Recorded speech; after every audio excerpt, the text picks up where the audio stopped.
I'm Stewart Bloor, and as you can see, this isn't the middle of the day, this is the night. If you follow my angling journal regularly, then you'll know that I've been doing some gravel pit fishing of late for tench and bream, and I've done okay. It's been a struggle, but I like the challenge, and I did catch some good fish. In spite of the blanks that I had along the way, I enjoyed it. Anyway, all good things come to an end, and I've now moved to my local canal. I think, like most of us, the cost of petrol these days means that these long trips that we have perhaps made in the past, we might still make them, but we tend to cut down on those sort of journeys nowadays, and we have to look to our local waters. And I've been doing that for a while anyway, and one of the places that I've been dropping on for perch, carp, as I'm doing at the moment, is the local canal. And so this is my first session of 2011. It's a beautiful night. I'm still in a shirt, and I'm pitched up by the side of the canal, really tight. I've got the rods out, and I've already had a run on one of them. It was a chub, though. It didn't connect with it. It dropped the bait. But I'm hopeful, and so I should have something to report during the night.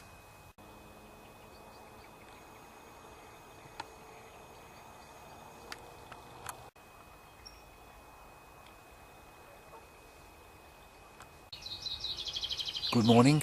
As you can tell, it's now light, the night's gone and the day has come. Don't know if you can hear that skylark.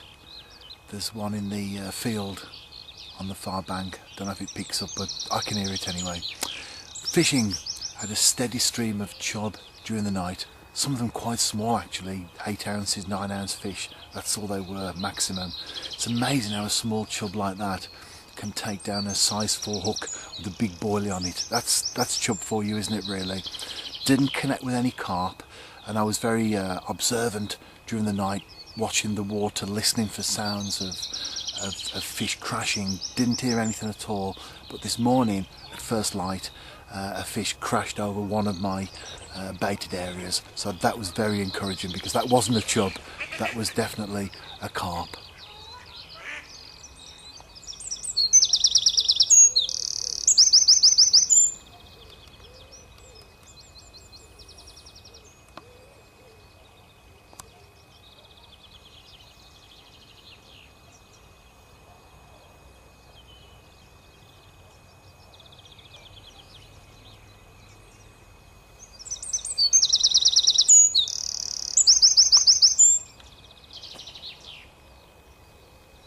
I'm really into my British wildlife, and as well as the skylarks, there have been several singing in the area this morning.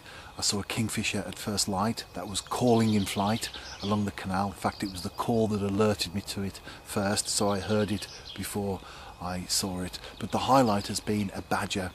In fact, I've seen two, well, could be the same one of course, but I saw a badger last night, right on last light.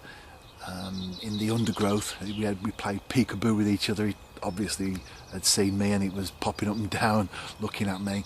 And then this morning another sighting of a badger as well, so that's been fantastic.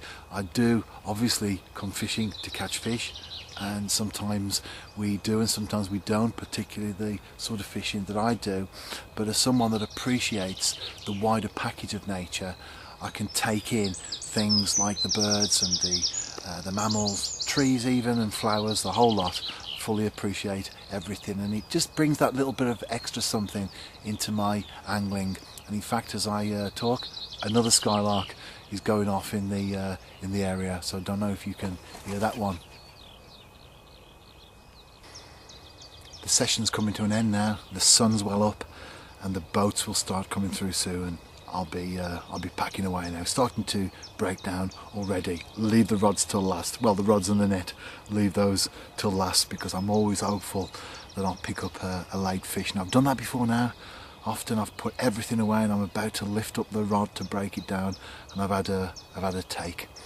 Anyway, I've got a few more sessions planned, and I'm sure I'll catch that elusive canal carp before the week's out.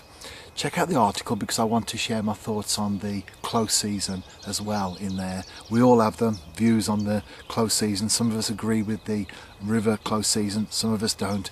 If you want to find out what mine are, I'll share them in the article.